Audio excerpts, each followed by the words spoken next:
आपकी बौद्ध विरासत लवारिस सी पड़ी है, कोई देखने वाला नहीं है, क्योंकि हम कहीं और ही देख रहे हैं। लेकिन बौद्ध मंदिर का जो सबसे बड़ा जो मेंबर है, जो जो जो, जो अध्यक्ष हैं, वो बौद्धिस्ट नहीं है, वो पुजारी हैं, पंडित हैं, ब्राह्मण हैं। कितना बड़ा धोखा हो रहा है। जबकि देश का प्रधानमंत्री, देश के अलग अलग स्टेटों के मुख्यमंत्री और देश की जो सबसे अमीर महिला है नीता अंबानी, जब विदेशों में जाती है तो वो कहती है नमो बुद्धाय, मैं बुद्ध की धरती से आई हूं। मोदी जी बहुत ऊंचे शब्दों में और स्वरों में और बड़े स्वाभिमान और कॉन्फिडेंस के साथ कहते हैं, भारत ने दुनिया को युद्ध नहीं बुद्ध दिया, शांति दी। उसी बुद्ध के नाम पर बाहर राजनीति चलती है और उसी बुद्ध के नाम पर यहाँ इस देश के अंदर जो टेंपल बने हुए हैं, उन्हीं बौद्धिस्टों को खत्म करने का काम किया जा रहा है। ये राजनीति ही तो है जो आपको नहीं समझ में आती। आपके मंदिरों पर राजनीति चल रही है, आपके बौद्ध विहारों पर राजनीति चल रही है। ये जो बौद्ध विहार है, इस देश के अंदर कोई सा मंदिर ऐसा नहीं है जो खरीद कर बनाया गया हो, जमीन खरीद के। और इस बौद्ध मंदिर की तो रजिस्ट्री हुई बाकायदा, फिर भी उसके ऊपर 2,80,00,000 कुछ का जुर्माना लगा दिया। जिनके दान में, यहां दान पेटी में 100 रुपए नहीं आते पूरे दिन भर में, वो 2 करोड़ रुपए का कैसे जुर्माना भरेंगे? 3.25 करोड़, 3.25 करोड़। अब बताइए, आप कह रहे हैं कि हमें तो कोई मतलब ही नहीं है। क्या है ये? राजनीति तो है, क्योंकि ऊपर जो सत्ता में बैठे हैं वो प्रशासन को आदेश करते हैं और प्रशासन आप पर कानून को लागू करवाता है और आप भीड़ और भेड़ की तरह आपको चलना पड़ेगा, आप भाग ही नहीं सकते। राजा की लाठी से जनता बच ही नहीं सकती। और आप बच कैसे जाएंगे? आज अगर बचा जा सकता है तो अपने अधिकारों को जानकर उनको तभी बचाया जा सकता है जब उनके बारे में हम सही से जानकारी लेंगे, उनके उन रास्तों पर चलेंगे। कुछ महिलाएं जो उस कीचड़ भरे माहौल से या उस धर्म से निकलकर आ गई हैं, वो एक महान पाथ पर चल रही हैं, ग्रेट पाथ पर चल पड़ी हैं। और अगर वो चल पड़ी हैं तो अब उनसे मेरी विनती है कि वो रुके ना। शुरू में ही बंदे जी ने कहा कि आपको रोकने के अनेकों रास्ते तैयार किए जाएंगे, लेकिन रुकना नहीं है। आपको नहीं पता कि आप आगे आने वाले समय में कितने बड़े मिशन को, कितने बड़े मूवमेंट को राष्ट्रीय नहीं अंतर्राष्ट्रीय स्तर पर खड़ा करने वाली हैं, अगर इसी तरह एकता के साथ काम करती रही तो। पर आप एक चीज और समझ लें, कोई आपसे कहे कि राजनीति बहुत गंदी चीज है, सामाजिकता तो बड़ी गंदी चीज है, धार्मिकता बड़ी अच्छी चीज है, भजन करो और खुश रहो। सबसे गंदी चीज अगर कोई चीज हमें दी गई भारत में तो वो धार्मिकता के नाम पर दी गई। नाम तो धर्म दिया गया, लेकिन वो सबसे बड़ा अधर्म था जिसके नाम पर छोटी छोटी 9-9 साल 12-12 साल की बच्चियों को देवदासियां बनाया जाता था, जिसमें यह कहा गया कि राजस्वला से पहले लड़की की शादी कर देनी चाहिए, नहीं तो बाप पे कर्ज चढ़ जाता है, पाप चढ़ जाता है। अब लड़कियां अपनी मर्जी से शादी करती हैं, चाहे वो 30 की हो जाए, 25 की हो जाए, 40 की हो जाए। तब 9 साल में अगर रजस्वला शुरू हो जाता था तो 13-14 साल में बच्ची मां बन जाती थी और 30 साल तक बच्ची की महिला, जब तक वो महिला के रूप में आती थी पूरी तरह, उसकी हड्डियां कमजोर होकर के कैल्शियम आयरन खत्म हो जाता था और 40 साल तक महिला खत्म हो जाती थी। बस 40 साल उसकी एवरेज एज थी और आज महिला 70-80 साल जी रही है। किसने? विज्ञान ने दिया। आप सोचिए, जब आज विज्ञान के दौर में इतना पाखंड हमारे आगे परोसा जा रहा है और हम उसको मान भी रहे हैं, उस पर चल भी रहे हैं, तो सोचिए जब विज्ञान नहीं था तब हमारी क्या बुरी स्थिति रही होगी। तब हमारे लोगों ने क्या क्या ढोया होगा, क्या क्या माना होगा। जब उन्हें कोई समझाने वाला नहीं था, जब कोई प्रैक्टिकल करके विज्ञान देने वाला नहीं था, तब उनकी हालत किस कदर बुरी रही होगी। आप सोच सकते हैं। आज जब संविधान है, जब कानून है, तो आपकी बच्चियों को खुलेआम मारकर फेंक दिया जाता है। बाबाओं के पंडाल में हजारों हजारों लाखों की महिलाएं मिलती हैं, लेकिन अगर किसी एक बच्ची के साथ अत्याचार अन्याय हो जाए, अगर कहा जाए कि थाने में चल करके 100 महिलाएं जाइए और कहिए कि FIR क्यों नहीं लिखी गई, सामने जुर्म हो रहा है, अत्याचार हो रहा है, तो 100 महिलाएं इकट्ठी करना एड़ी और चोटी का जोर लगाने जैसा हो जाएगा। क्यों? क्योंकि उन्हें यह पता ही नहीं है कि ये जो अत्याचार उसके साथ हुआ, कल मेरी बेटी पे भी नंबर आ सकता है। जब खुले दरिंदे और बहसी सड़कों पर घूमेंगे तो वो ये जांच नहीं करेंगे कि बेटी किसकी है, उससे ये नहीं पूछेंगे तू किसकी बेटी है, तो हम अत्याचार के खिलाफ, वो कहा कि किसी गरीब से कहा, भूखे से कहा कि तुझे अप्सरा चाहिए या रोटी चाहिए, तो गरीब ने कहा रोटी तो बाद में भी ले लूंगा, मैंने अप्सरा नहीं देखी है कभी, अप्सरा मांगता हूं। और अप्सरा मांगी और भूखा ही मर गया। अप्सरा मिलती है मरने के बाद, स्वर्ग की बात है, रोटी भी ना मिली और अप्सरा भी ना मिली। यही हाल इस समाज का है। ये चाहता है चमत्कार से मेरे जीवन में परिवर्तन आ जाए। आज तक कोई चमत्कार हुआ नहीं और इसके जीवन में परिवर्तन आया नहीं। उन लोगों के जीवन में परिवर्तन जरूर आया जिन्होंने अम्बेडकराइट मूवमेंट को समझ लिया, उस विचार को पहचान लिया। और वो भी कैसे आया? उनके खुद के प्रयासों से आया। और वो ये समझ गए कि मेरे ही प्रयास से परिवर्तन आ रहा है, इसे करने वाला तो कोई दूसरा है ही नहीं। तो ये सारी चीजें जो आज हम लोगों को जरूरत है जानने की, समझने की। अब बात करते हैं एफआईआर पर, जो अभी ओपी मधुर भाई साहब काफी अच्छे से समझा के गए। मैं थोड़ा और क्लियर कर दूं कि जो एफआईआर हम पर होती हैं वो इस कारण से होती हैं क्योंकि हम लोगों को ये नहीं पता होता है कि ये जो एफआईआर की गई है किस धारा में की गई है, और इस धारा का जो मेंशन किया गया है, इस धारा का जो विस्तार है वो क्या है। क्योंकि हमने ना तो उनकी दी गई एफआईआर पढ़ी है, ना अपने दिए गए अधिकार पढ़े हैं। वो ज्यादातर एफआईआर कराते हैं कि धार्मिक भावनाएं आहत कर दी। जब कोई आपसे कहे कि मेरी धार्मिक भावनाएं आहत कर दी, तो सबसे बड़ा सवाल यह है कि ये धार्मिक भावनाएं केवल तेरी नहीं है, ये मेरी भी है। तू आंख बंद करके मान रहा और मैं आंखें खोल कर मान रहा, दोनों में अंतर है। तू भी देश का नागरिक है, मैं भी देश का नागरिक हूं। जितना तेरा मानने का अधिकार है उतना मेरा भी है। और संविधान का आर्टिकल 13 साफ सुथरे शब्दों में कहता है कि संविधान लागू होने से पहले जितनी मान्यताएं थी, जितनी रूढ़ियां थी, जितने भी देश के अंदर परंपराएं चलन पुराने थे, आज से वो नल एंड वाइड घोषित होते हैं, वो शून्य माने जाएंगे। अगर ऐसा नहीं होता तो कोई भी देश के अंदर सती प्रथा कर रहा होता। अगर ऐसा नहीं होता तो कहीं पे बलियां दी जा रही होती।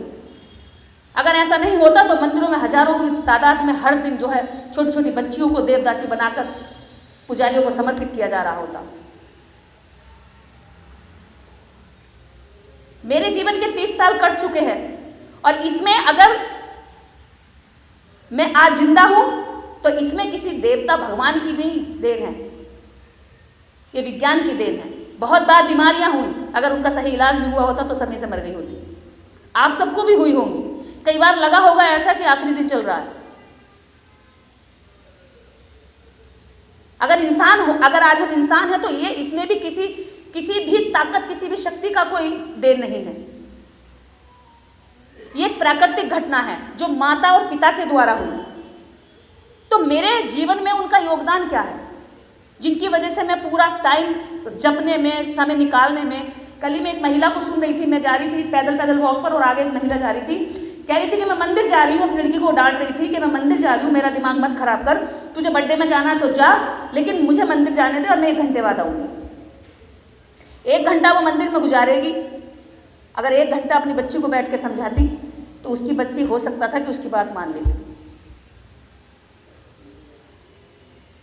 तो जो टाइम हम अपने बच्चों को देना चाहिए, जो टाइम हम अपने पति को देना चाहिए, जो टाइम हमें अपने समाज को देना चाहिए, वो टाइम हम कहीं गलत जगह दे रहे हैं। समय इतना ही है हम पर भी जितना सावित्रीबाई फूले के पास था। सावित्रीबाई फूले ने भी तो खाना बनाया होगा या भूखी रही होंगी। सावित्रीबाई फूले ने भी धुले हुए कपड़े पहने होंगे या गंदे कपड़ों में रही होंगी। वो सब काम किए होंगे उन्होंने जो आज हम कर रहे हैं। साफ सुथरा रहना, घर देखना, खाना बनाना, अपने पति की देखरेख करना, सब काम किए होंगे। उन्होंने घर के सारे काम करने के बावजूद भारत की समस्त स्त्रियों के लिए 1848 में 18 से ज्यादा स्कूल खोल दिए और इस देश की जो दबी और सिसकती हुई नारियां घरों की चौखटों के अंदर पड़ी थी, उनको बाहर लाकर हाथ पकड़कर उनकी हथेली पर किताबें रख दी। तो क्या उनमें और हम में कोई अलग अलग अंतर है? अगर सावित्रीबाई फूले कर सकती है तो सावित्रीबाई फूले की बेटियां क्यों नहीं कर सकती? क्या सावित्रीबाई फूले को 24 घंटे के बजाय दिन में 48 घंटे मिले थे? इतने ही तो घंटे होते हैं सबके लिए, पर उन्होंने तो करके दिखा दिया। हम क्यों नहीं कर सकती? पता है, क्योंकि हम उनसे मोटिवेट नहीं हुए। अभी तक हमारी प्रेरणा में वो नहीं आई है। जिस दिन वो हमारी प्रेरणा बन गई, जिस दिन वो हमारे लिए आदर्श बन गई, हमारे लिए मोटिवेशनल महिला बन गई, हमारी देवी बन गई, हमारी पूजक बन गई, हमारी आस्था बन गई। लोग कहते हैं कि आस्था मत रखो, पर मैं कहती हूँ आस्था होनी चाहिए। बिना आस्था के व्यक्ति जानवर हो जाता है। आस्था किसमें होनी चाहिए? सत्य में होनी चाहिए, अपनी जांच परख और रिसर्च में होनी चाहिए। ये नहीं कि किसी ने कहा है तो उसमें आस्था है। मैंने रिसर्च किया है कि ये समाज भोला है और मेरी आस्था है इस समाज में। अगर ये मुझे कीचड़ पत्थर भी मारेगा तो मेरी आस्था है, इसलिए मैं इसको माफ़ करूँगी, क्योंकि ये जो कीचड़ मार रहा है क्योंकि ये भोला है, ये अपने दुश्मन को नहीं पहचान रहा, ये अपने दोस्त को नहीं पहचान रहा। अगर मेरी आस्था नहीं होगी तो मैं इससे नाराज होकर इसका काम करना छोड़ दूँगी, मैं गुस्सा करूँगी। बच्चे की माँ में आस्था होती है। माँ खाना खाने बैठती है, बच्चा पोटी कर देता है, माँ बड़ी आस्था के साथ अपना खाना किनारे रखकर तुरंत उसको धोने जाती है। पत्नी की पति में आस्था होती है। पति 4 गलतियां कर देता है तो पत्नी फिर भी बर्दाश्त करके अपने घर को फिर संभालती है।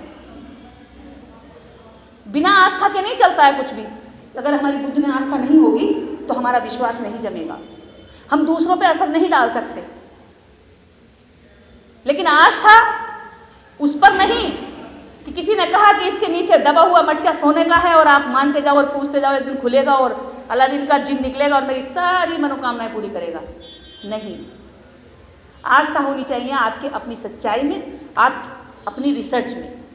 इसके बाद सबसे बड़ी बात महिलाओं के साथ आती है कि वो घर से निकलना चाहती हैं, लेकिन कहीं ना कहीं पुरुषवादी सोच उनको रोकती है। और वो पुरुषवादी सोच किसी पुरुष में नहीं, महिला में भी हो सकती है, वो महिलाओं में ही होती है। मैं हमेशा यही बात कहती हूँ, महिलाओं में होती है।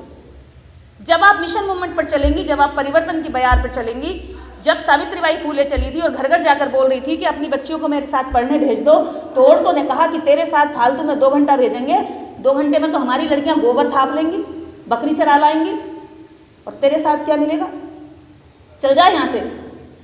और कूड़ा फेंक कर अपमान कर देती थी। अगर हाथों में कचरा होता तो फेंक देती, हाथ में गोबर होता तो गोबर फेंक देती।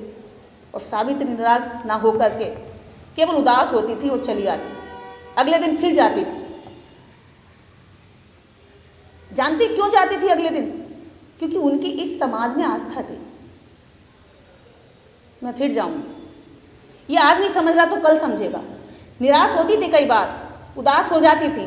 ज्योतिबा फूले समझाते थे हाथ पकड़कर कि सावित्री, ये समाज सदियों से इस परंपरा में जकड़कर जी रहा है। अगर हम चाहें कि तुरंत इसको तोड़ दें वहाँ से, तो ये वहाँ से नहीं हटेगा, ये हमारे भी खिलाफ हो जाएगा। और समाज उनके खिलाफ हुआ भी। समाज छोड़िए, उनका खुद का परिवार, उनके पिता और माता ने उनका सामाजिक बहिष्कार किया, घर से निकाल दिया, अपने ही घर से निकलना पड़ा। तो महिलाओं को जब बाहर निकलने का रास्ता पुरुष अगर ना दें तो महिलाओं को खुद भी कोशिश करनी चाहिए।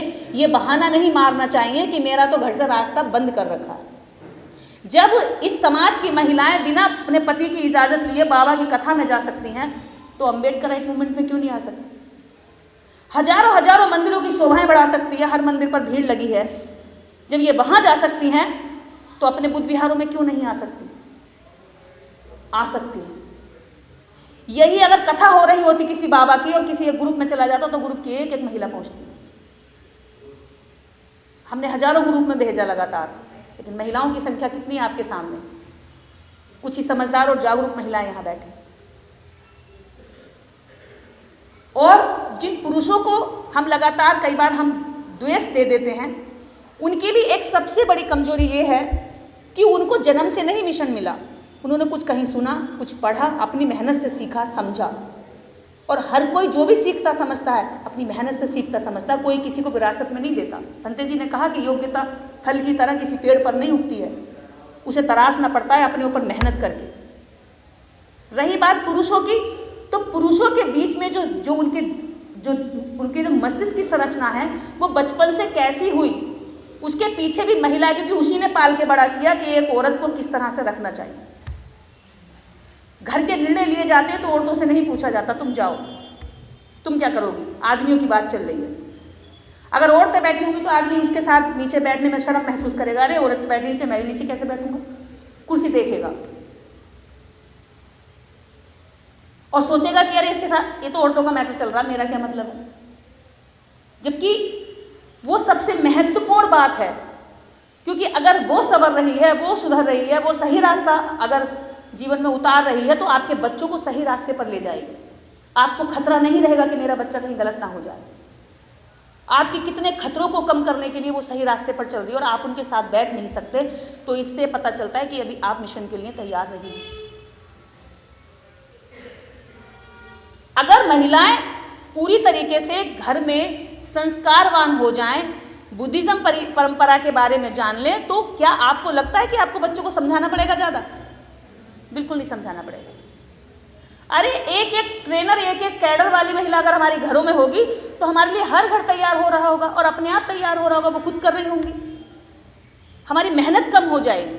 उस मेहनत को कम करने के लिए ही हमें पुरुषों के साथ महिलाओं की बराबरी की भागीदारी जरूर चाहिए, और उसको पुरुषों को भी समझना होगा और महिलाओं को भी समझना होगा।